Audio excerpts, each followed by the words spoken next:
When you first came to Hamilton, and what year and everything else. Okay, I came in 1976, almost a year after Shmuel came. He had already started work because there was no director and there had been the war in Israel. So he came to help out. My youngest son, Eldan, and I stayed to finish our jobs, his school, and to sell the house. And when we came... Where were you living? We were living in New York at that time. No, I'm sorry, we were living in New Jersey. Very few people admit that, but I admit it, under duress. When we came, and Shmuel and I are both graduates of the Seminary College of Jewish Studies, very ardent conservatives, so that was the shul we joined. And I remember on my first visit to shul, and we came to the chapel, and just took seats. It was fairly early, and someone came over to us and said, "You can't sit there, that's so-and-so's seat." So we moved and realized that there is a hierarchy here. What I have learned over time is that the hierarchy was elastic, and it has changed considerably. We met Rabbi Silverman and Gloria early on and had a long and in many ways a very interesting relationship with them.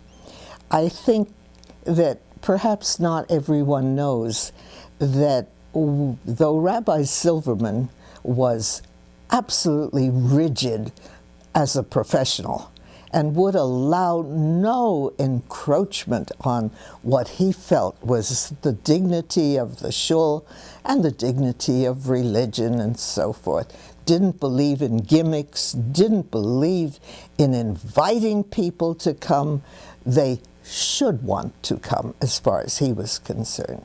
But he was a very different person when he was at home, completely different, very relaxed, extremely hospitable, often very funny, and a good friend. One of the highlights of our time here was several years later when Rabbi Silverman and Gloria and Shmuel and I studied together.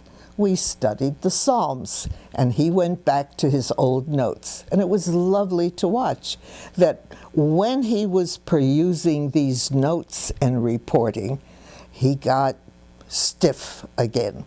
When he was discussing the Psalms, he was quite relaxed and himself.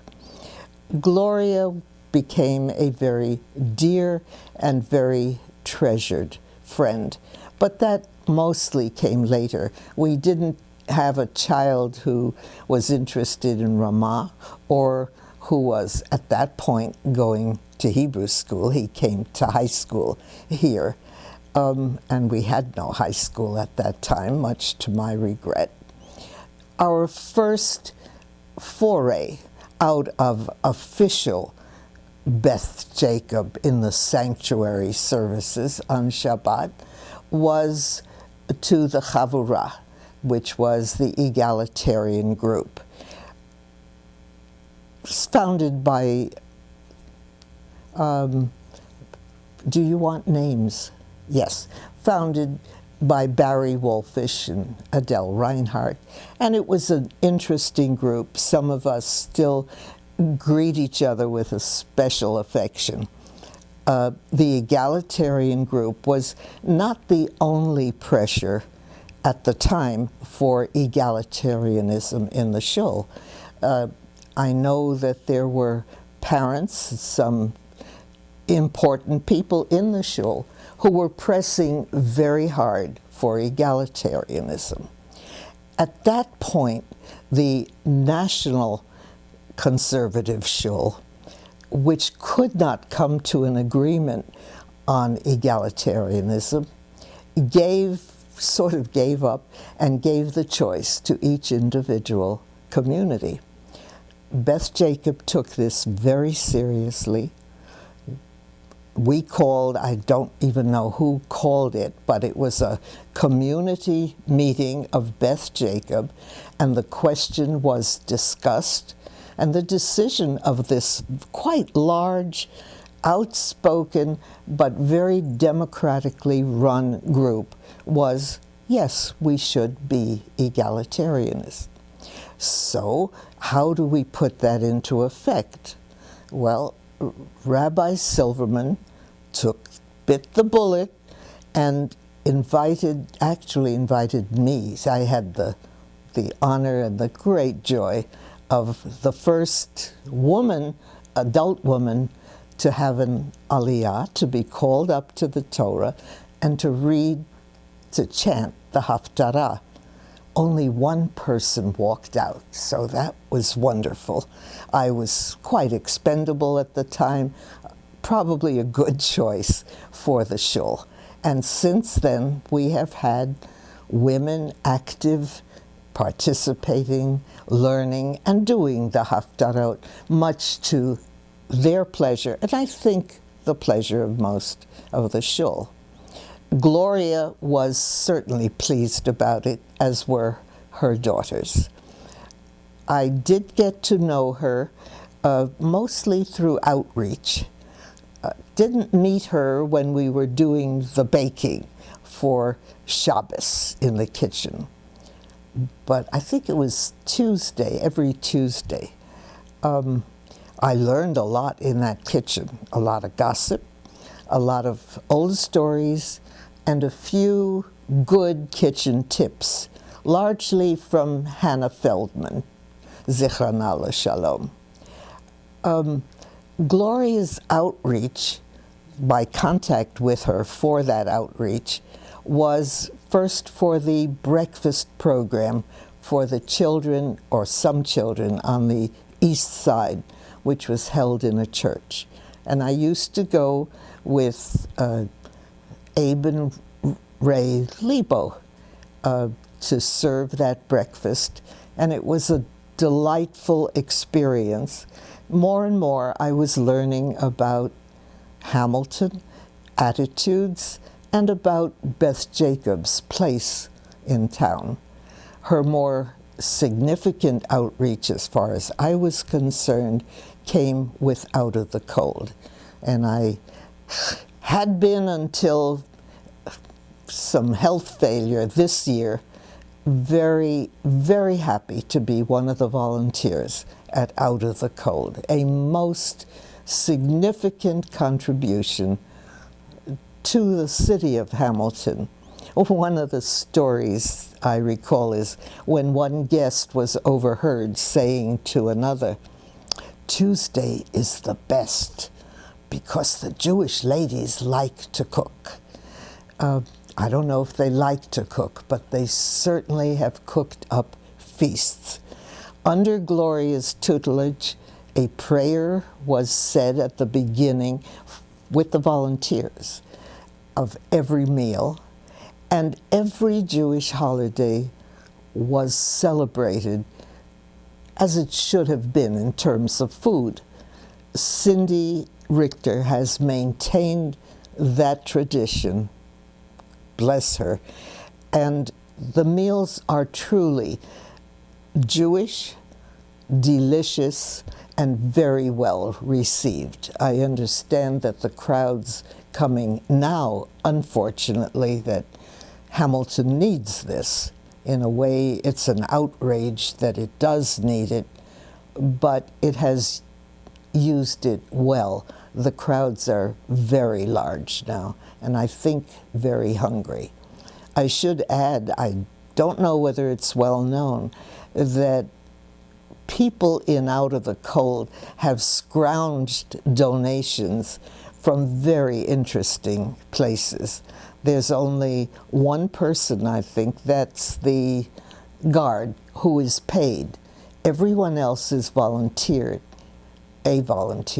And there is a camaraderie among the volunteers who are representative, I suspect, of every part of Hamilton, including McMaster. We've had McMaster students, some who have stayed for several years organizing others.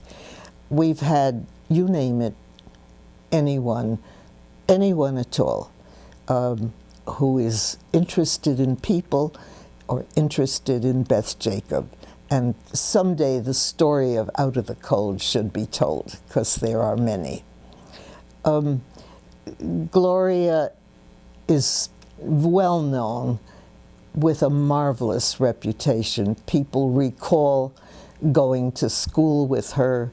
I remember hearing the story of how accepting she was. In her house, in her kitchen, there was the lovely slogan that said, "Don't worry, Shabbos is coming." The stories told about her, one that's very funny and representative, I think, is when she walked into a restaurant and saw there were a number of Jewish ladies having lunch, and when they saw her, they immediately covered their plates. And after she greeted them and went by, she laughed because she said, "I don't care what they eat, I care about what I eat." The family that they represented, that they headed, was a remarkable Jewish family. When you were in that house, you knew what it was to be Jewish. We had fun when we were studying together as to who would bring the bagel, but we worked that out too. So whoever was going to the other house brought the bagel. And we had some exciting discussions. I know Rabbi Silverman had a discussion group before we came, and we attended that. That was a once a month, and there was hardly any discussion. There was a book, we read the book, he lectured, which was, as soon as it came to official Judaism, that was his stance. And then we had usually wonderful refreshments with halva for Rabbi Israel, because everyone knew he loved it. But the discussion groups that we have had since with Rabbi Selsberg have been much more discussion and much more exciting. I don't know what the earlier role of the sisterhood was. I know that it was not very active when we came. I also know that it was revived a bit. My own small part in that, the part that delighted me, was when I was asked to do an annual lesson. I did 2 of them, and for the second one, people actually did their homework and did the readings in the Chumash that were assigned. The transition to the new Beth Jacob, to the shul within the shul, was a remarkable feat. And I think we will always, anyone who knows Beth Jacob history, will be grateful to Wendy and to John, who brought us into a really, in effect, a new millennium. The beauty of the new shul is not a small part of it. The Jerusalem stone, which warms our hearts, as do the attendance, the comfortable seats, the airiness. It's quite a contrast with the chapel, which many of us loved because we did come to love it.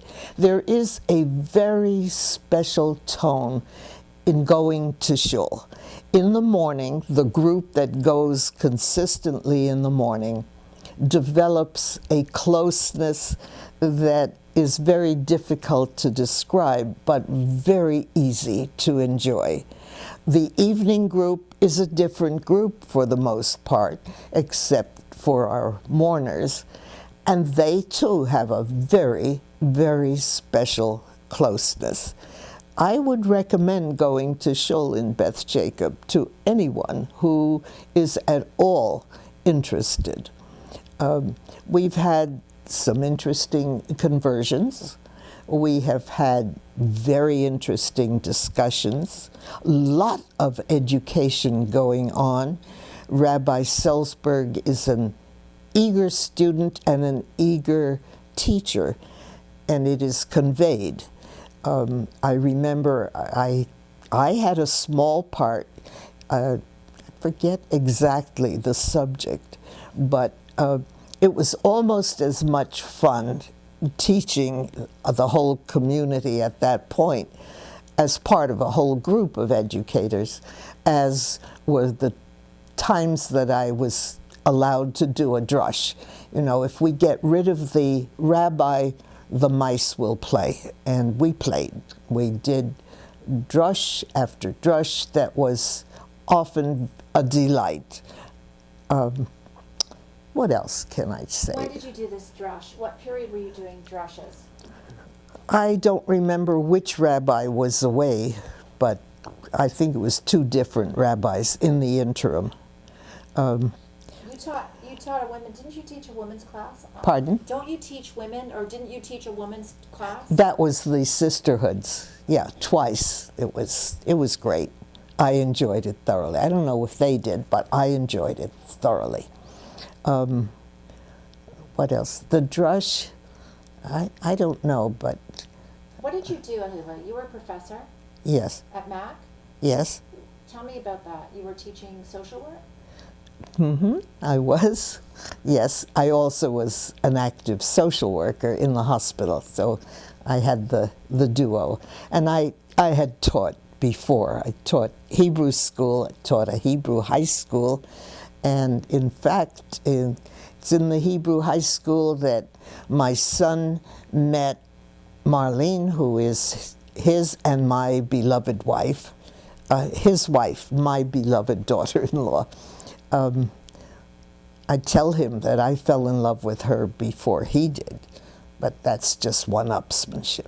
Doesn't mean a thing. And I had taught at Drake University in Iowa when we lived there. We moved around a lot, and when people ask, I usually tell them it was the creditors, but that's not true. In community work, I think there are 2 essential ways, whatever the status. One is to become embedded in the community, to become so much a part of it that you live there, you breathe there, and you are part of the community. That happened to us, I think, twice, and Beth Jacob is one of the ones. The other way, and that was the way that Shmuel really preferred, was to do the groundbreaking, to do the tough part. And then when it started to gel in the old traditional ways with all the flaws and all the advantages, he felt that his work was finished. He came here still hoping to find the ideal Jewish community that was inclusive of everyone and open to new things, but steeped in the old. He died fairly happy, but I don't know that he ever found that community. And maybe we will someday if we keep working on it. I hope so. I think he was right.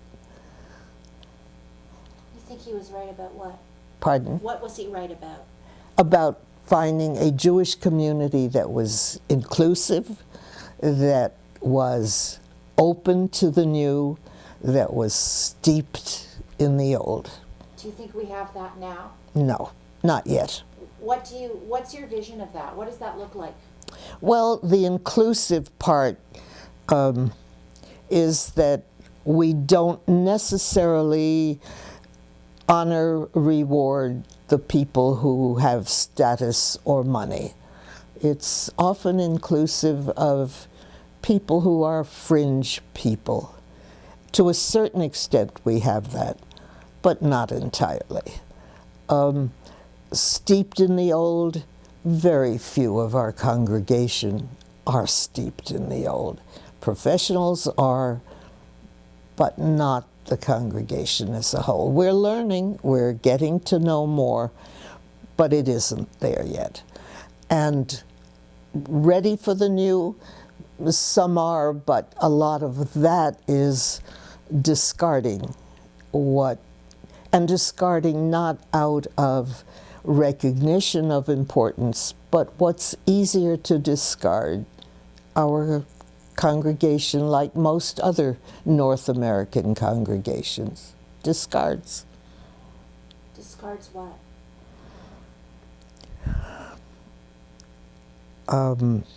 Ritual, discards learning, sustained learning, discards appreciation of the Torah and its commandments, which are not easy to fulfill, discards the meanings of holidays. Many of our holidays have become family dinner holidays, and that's wonderful, but it's not like a Pesach Seder.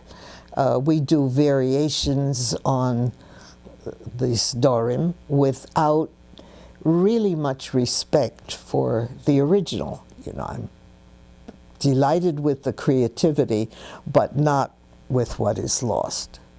But then that's my bias. So. And what would a more inclusive synagogue look like in practical terms?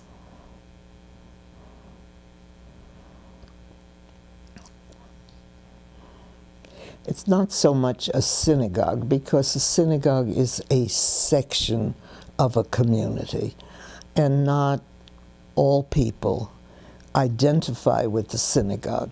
That was brought home very, very sharply at one of the conferences we attended in Israel, where it became clear that in Israel you identify as a Jew.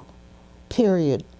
Whether you observe or do not observe, or affiliations, or none of the things that are important in North America or important. We're in Israel, we're Jewish.